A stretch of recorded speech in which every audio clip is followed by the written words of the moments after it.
In breaking news, the New York Times has decided that they are going to hire a woman named Sarah Jeong to join their editorial board. Now, why is this relevant to your life? The reason this is relevant to your life is because Jeong previously wrote for a publication called The Verge and authored The Internet of Garbage, which is a book about online harassment and free speech.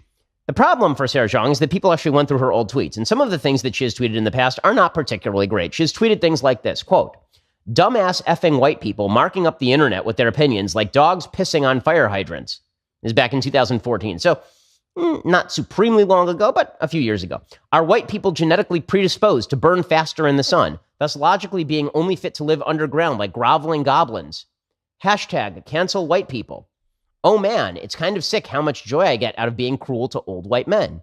I dare you to get on Wikipedia and play things white people can definitely take credit for. It's really hard." This is Sarah Jeong, the New York Times editorial board author. "White men are BS. No one cares about women. You can threaten anyone on the internet except cops." I just realized they're all old tweets of hers, and she was hired. I'm sure the New York Times, if they didn't do a background check on the person they hired over at the New York Times, then they were entirely remiss. They say, "I just realized why I can't stand watching Breaking Bad or Battlestar Galactica. The premise of both is just white people being miserable." And she also tweeted, "White people have stopped breeding. You'll all go extinct soon. This was my plan all along." So she seems like a real delight, this Sarah Jeong person. I have been told that she is basically one of the more brilliant people out there and that these tweets are not indicative of her prior work, which I'm willing to hear. But by the rules of the left, this person should now be excised from polite society because that's how the rules work on the left, right? The way that this works is that if they unearth an old tweet, if somebody unearths an old tweet that nobody likes, then we finish your career. We yell at you and we scream at you until you stop being able to write for a major publication like the New York Times. Now, should she apologize for those tweets? I think probably that is merited. Is it indicative of the mentality of the New York Times? They think it is appropriate to hire somebody like this? It is indicative of that mentality because the fact is that if anybody who is white wrote this about anybody of any other race, Sarah Jeong is Asian, if somebody who's white wrote this about a black person or Hispanics or Latinos or Asians or anybody, then that person would be out of a job forthwith. In fact, if you're Kevin Williamson and all you did was make a joke one time about hanging women for abortions, then we kick you off the staff of The Atlantic. If you're me and I say that I don't like rap, then I'm a racist, and Mark Duplass has to, Director Mark Duplass has to delete his tweet saying that I'm a nice guy and you might want to follow me on Twitter. Right? The way this works on Twitter is that if we find something we don't like about you in your past, then we absolutely destroy your career.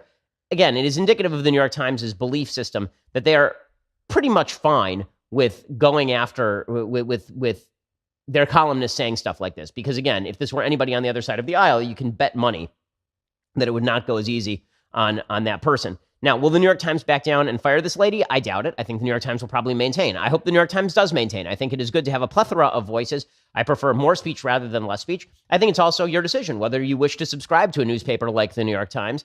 I do not. You probably don't either.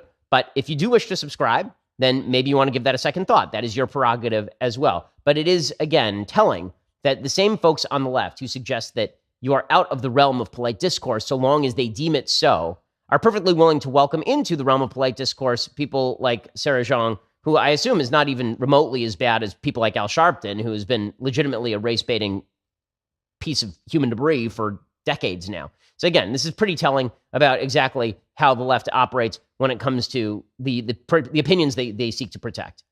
I was talking with a friend of mine earlier today who happens to be on the left. She's a liberal. And she also happens to be black and also happens to be a lesbian. So she checks off a lot of the intersectional boxes that a lot of folks on the left really seem to care a lot about. And we were talking about intersectional politics, and she was contending that America is basically run on intersectional politics, that identity politics, politics where we care about your race, your sex, your ethnicity, your orientation, that these politics have always driven the United States.